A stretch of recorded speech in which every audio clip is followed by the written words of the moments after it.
ഇന്ന് നമ്മൾ ഉരുളക്കിഴങ്ങ് കൊണ്ട് ഇതുപോലെ ഒരു കറിയാണ് ഉണ്ടാക്കുന്നത് കേട്ടോ. അപ്പം ഇതിൻ്റെ പേരെന്താണെന്ന് ചോദിച്ചാൽ എന്താ പറയുക, ഉരുളക്കിഴങ്ങ് കൊണ്ട് എന്തോരത്തരം വെറൈറ്റി ഡിഷസാണ് ഉള്ളത് അല്ലേ. അപ്പോൾ ഉരുളക്കിഴങ്ങ് കൊണ്ട് ഒരു മസാല പുരണ്ട ഒരു കറി, അത്ര തന്നെ ഉള്ളൂ.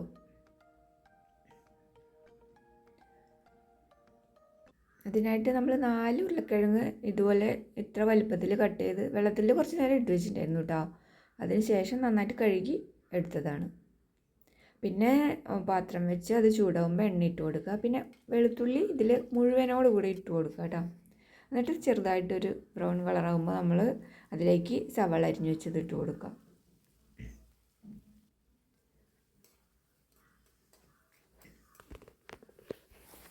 ഒന്ന് കുറച്ച് ഉപ്പിട്ടാൽ വേഗം വാടി കിട്ടുമല്ലോ.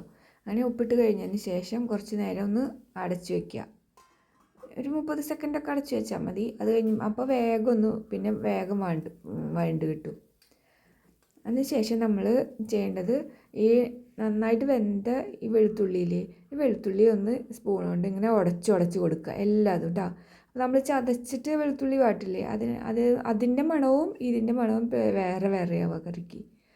അപ്പോൾ ഇങ്ങനെ എല്ലാതും കൂടെ ഇങ്ങനെ ഉടച്ചു കൊടുക്കുക. കാരണം വെളുത്തുള്ളി നന്നായിട്ട് വെന്തിട്ടുണ്ടാവും. അപ്പോൾ അതൊക്കെ ഇങ്ങനെ ഉടച്ചു കൊടുക്കുക എല്ലാതും.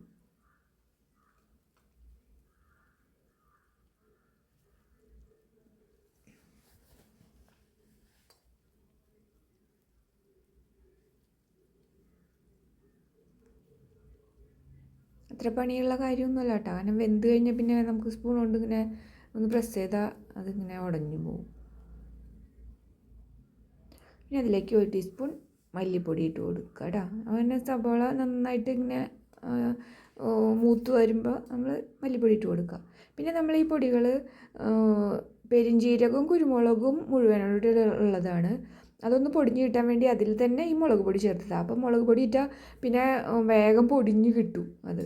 അപ്പോൾ അങ്ങനെയാണ് നമ്മളത് പൊടിച്ചെടുത്തത് കേട്ടോ. അപ്പോൾ അതെല്ലാം കൂടെ ഇട്ട് കൊടുത്ത് നന്നായിട്ട് മുളക് നന്നായിട്ട് മൂത്ത് വരുമ്പോൾ നമ്മൾ അരിഞ്ഞ് വെച്ച കഷ്ണങ്ങൾ ഒട്ടും വെള്ളം അതിൽ വീഴണ്ട, വെള്ളമില്ലാണ്ട് കഷ്ണങ്ങളൊക്കെ ഇട്ട് കൊടുക്കുക. പിന്നെ എല്ലാതും കൂടെ ഇളക്കി കൂട്ടി മീഡിയത്തിന് സിമ്മിന് ഇടയിലുള്ള ഫ്ലെയിമിൽ വെച്ചാൽ മതി കേട്ടോ. കൂട്ടി വെക്കണ്ട. അങ്ങനെ ഫ്ലെയിമിൽ വെച്ചിട്ട് ഇത് ഒന്ന് അടച്ച് വയ്ക്കുക. അപ്പോൾ നമ്മൾ നേരത്തെ 1/2 ടീസ്പൂൺ ഉപ്പാണ് ചേർത്തത്. പിന്നെ ബാക്കി 1/2 ടീസ്പൂൺ കൂടെ ഉപ്പ് ചേർക്കുന്നുണ്ട് കേട്ടോ. പിന്നെ നമുക്ക് നോക്കിയിട്ട് ആവശ്യമുണ്ടെങ്കിൽ ചേർത്ത് കൊടുത്താൽ മതി. അങ്ങനെ ഇതെല്ലാം കൂടെ തട്ടിപ്പൊത്തിയിട്ട് അടച്ച് വയ്ക്കുക. കുറച്ച് നേരം കഴിയുമ്പോൾ ഒന്ന് തുറന്ന് നോക്കുക. അടിയിൽ നമ്മൾ വെള്ളമില്ലാത്തതല്ല, അപ്പോൾ അടിയിൽ പിടിച്ചിട്ടുണ്ടോ എന്ന് തുറന്ന് നോക്കുക. വീണ്ടും ഇളക്കിയിട്ട് നമ്മൾ വീണ്ടും ഇത് അടച്ച് വെച്ചിരിക്കുക. ഇനി സിമ്മിൽ വെച്ചാൽ മതി കേട്ടോ. തീ കൂട്ടി വെച്ചിട്ടുണ്ടെങ്കിൽ പെട്ടെന്ന് അടിയിൽ കരിഞ്ഞു പോകും. ഇത് മൊത്തമായിട്ട് ഒരു 10 മിനിറ്റിനുള്ളിൽ ഇത് നന്നായിട്ട് അങ്ങനെ മൊരിഞ്ഞ പോലെ കിട്ടും. അതേ കണ്ടില്ലേ, അടിയിൽ പിടിക്കാൻ പോകുന്നുണ്ട്. അപ്പോൾ നമ്മൾ ഇടയ്ക്ക് ഒന്ന് ഇളക്കി കൊടുക്കണം, ശ്രദ്ധിക്കണം. അടിയിൽ പിടിക്കാൻ സമ്മതിക്കരുത് കേട്ടോ. ഇനി ഇത് ഇങ്ങനെ പരത്തിയിട്ടിട്ട് ഇതിപ്പോൾ ഒരു 5 മിനിറ്റൊക്കെ ആയിട്ടുണ്ടാവും കേട്ടോ. ആ സമയത്ത് നമ്മുടെ ഉരുളക്കിഴങ്ങ് കഷ്ണങ്ങളൊക്കെ വെന്തിട്ടുണ്ട്. പക്ഷെ നമുക്കിങ്ങനെ വെന്താൽ മാത്രം പോരാ, ഇങ്ങനെ കിടന്നിട്ടൊന്ന് മൊരിഞ്ഞും കൂടെ കിട്ടണം. അങ്ങനെ ഭയങ്കരമായിട്ട് ഫ്രൈ അല്ല കേട്ടോ ഉദ്ദേശിച്ചത്. ഇനി നമ്മളതൊക്കെ പരത്തിയിട്ടിട്ട് അതിൻ്റെ മൂടിയില്ലേ അത് തുറന്ന് വെച്ചിട്ട് അടച്ചു വയ്ക്കുക. കുറച്ച് തുറന്ന് വെച്ചിട്ട് ഫുള്ള് കവർ ചെയ്യണ്ട.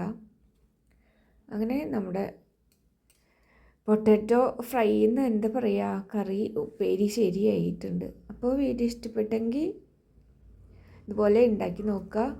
സബ്സ്ക്രൈബ് ചെയ്യുക, ലൈക്ക് ചെയ്യുക.